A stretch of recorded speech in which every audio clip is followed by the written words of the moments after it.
Kolombai, my dear JB Blog families, my dear youths, and my dear आंगोनिबो आंगो रायजो राजाफोर आफार आसामाव जे सराइदेव जिल्ला शिबसागर जे मोनसे दैबाना बानपानीजों फ्लादजों भुगिनांनाय सुबुंफोरखौ नायदिंनानै खबर लानानै जा हायो जाग्रा मुवा एसेन्शियेल बुस्थुफोर हैनानै फैनाया बावाखै दा ओंखायनो भिडिअआ माखासे खेथ्रआव ओंखारनाया गेप जादों जोबोर मेङो गारि गाखोबा आरो दै सोलायनाय हजोंनि परिस्थितिया लिभिं जेनेखि एलिमेन्ट्सफ्रा खुब आलदा ओरैनो मिलाया लवार आसामनिजों दैफ्राहाय एकदमबारे आलादा कालारनि जायो हाफ्राबो गोजा लाल माथि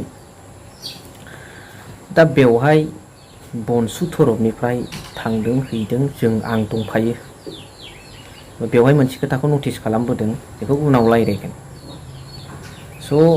गिबियावनो गगा मोननायब्लाबो वाटारा दैया चेन्ज जाबाय नालाय गगा मोनो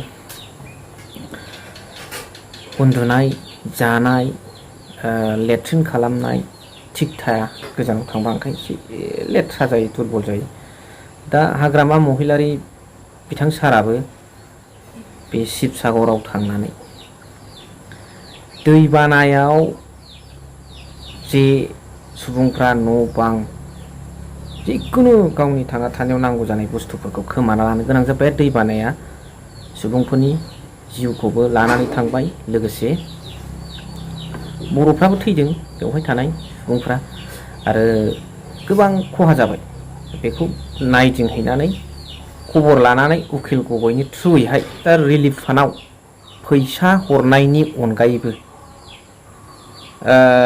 फ्रम दा बिटिसि अनलि बिटिसिनिफ्रायनो हारसिङै गाव हारसिङै खबर लानानै हाग्रामा महिलारी सार आरो बिथांनि टिमा आरो फैबावगोन होनदों नेक्स्टआव बिथांनि टिमा काउन्सिल टिम दा बे टिमा दिनै बेयाव थांनानै सुबुंफोरखौ सहाय हैदों नांगौ जानाय बुस्थुफोरखौ थोजासे नङाबाबो जथेस्थ रोखोमनि दा बेवहाय आङो बुंनांगौ बाथ्राया बेनो सुबुं अनफावरि हाबाखौ जाय देखायदों जोबोद मोजां खैफोदनि समाव दुलाराय बर' फरायसा आफादाबो हैदों बाख्नायजाथाव हैनायखौ हैनाय अनफावरिखौ अनफावरि मावनायखौ मावनाय दा खिन्थु आङो UPPL दोलोनिफ्राय नुनाय जायाखै किबा जानो हैदोंबो खोमा खिन्थु आङो नुनाय जायाखै दा बिथांमोना मानो हैयाखै बेखौ आं मिथिया ना दुलाराय बर' फरायसा आफाद एबसु हैनायानो जाबाय बेखौ आं बुजिनो रोंला रायजोफ्रा बिजिरगोन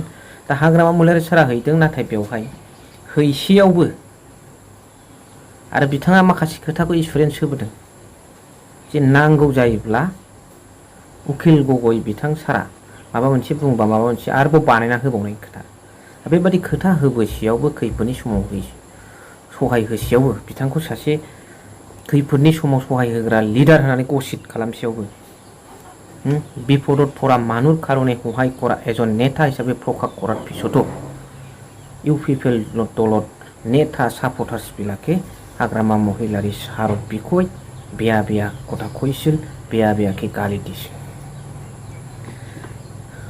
UPPL सापर्टारफ्रा गाज्रि गाज्रि मुं सुदोंमोन बुंदोंमोन मा बुंदों बिथांमोना जे दिनै बिथाङा हेल्प होसेयावबो मा हाग्रामा महिलारी सारनि मावनाय खामानिखौ नोंथांमोना फसायाबा रायजो राजाया फसाया नामा दा बिथांनि हेल्प होनाय नङा नामा नोंथांमोननि हेल्प होनाय नामा नोंथांमोननि मावनायावल' सुबुं अनफावरि नामा आरे हाग्रामा महिलारी सारा दिनै गावनो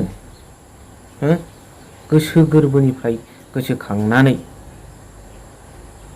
हेल्प होदों বিপদত পৰা মানুহ সহায় কৰাটো কিবা বেয়া নাকি আপোনালোকৰ কাৰণে কিবা অসুবিধা নাকি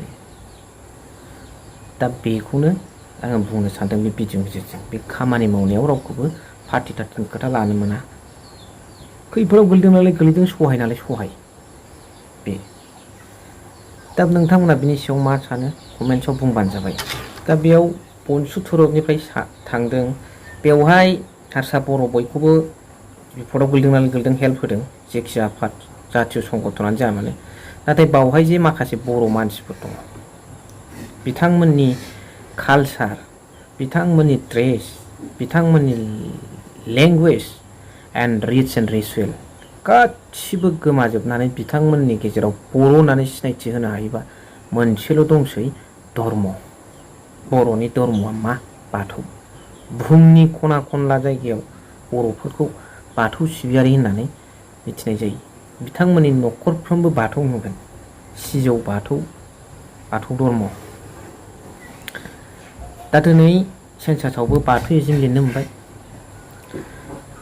दा इन्टारेस्टिं बाथ्राया बेनो बाथौ, नाथाय बिथांमोनहा बर'आव रायज्लायनो रोंला। नाथाय बोसोर गोदान, ओंखाम गोरलै बायदिसिनायाव जेनाखि देउरि लानानै फुजा होयो, बे फुजा होनाय समाव बै बाथौनि जायफोर मख'नांगौ मन्त्रफोर थायो ओंखाम गोरलैयाव देउरिफ्रा मख'आ होमब्ला बोसोर गोदानाव, बेयो बर' शब्दआनो।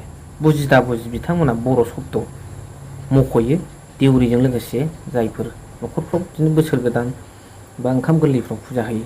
बे मोनसे cutted point. That one is cutted point. दा बिथांमोना बे रोखोम बेयावल' बर' रावखौ बाहायनाय जायो, नाथाय बिथांमोननि खुगायाव गैला। दा बनसुनाव मोनसे रिकुवेस्ट खालामदों, बिनि थाखाय मोनसे लेंगुवेज, बे लेंगुवेजखौ फोथांनानै लाखिनो थाखाय माबा मोनसे बेबस्था जायो नामा, बेखौ रायज्लायना होनो नाजानांगोन बनसुआबो। जे माबा मोनसे नङाबा माबा मोनसेनि गेजेरजों बर' साहित्य सभा दं जोंहा, बेफोरबायदि माखासे खोथाखौ लानानै सावरायलायनानै बेवहाय माखासे बे लेंगुवेजखौ फोरोंलांनाय जौगाहोनायनि बेबस्थाखौ लानांगोन। United we stand, divided we fall, बेखौ आंबो फोथायो। नाथाय जोङो श्रेष्ठ जिबि सुपुरित एनिमेल जानानै खौसेखौ मानो जानो हाया? गावबागाव संस्था बेखौ गायसनलायनायनि नाजानायावथ' खौसेया जोङो दोरोदलाङो। लेक अफ इउनिटिया बावनो नुजायो।